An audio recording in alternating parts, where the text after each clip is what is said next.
خلونا نشوف أعلام الدول اللي دخلنا فيها إلى الآن بالسيارة. كانت انطلاقتنا من المملكة العربية السعودية وتحديدا مدينة جدة. إيش الدولة اللي كانت بعد المملكة العربية السعودية؟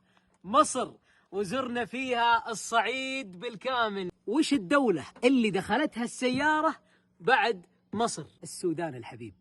لكن جمعت معاها القلب المكسور، لأن فعلا قلوبنا كانت مكسورة. السيارة دخلت لحالها بس إحنا ما دخلنا، لكن بإذن الله قريب تنجبر قلوبنا ونزور السودان ونفرح فيه. علم السودان الحبيب، الله يأمن ديارهم، قولوا آمين. البلد الرابع اللي دخلتها السيارة بعد السودان بلاد الحبشة، إثيوبيا، وعشنا فيها أيام مرة كانت جميلة. الدولة الرابعة اللي دخلتها السيارة وإحنا الآن موجودين فيها كينيا. اليوم متوجهين بإذن الله عز وجل إلى غابات كينيا، وهذا علم كينيا. توقعاتكم وش البلد اللي بندخلها بالسيارة بعد كينيا؟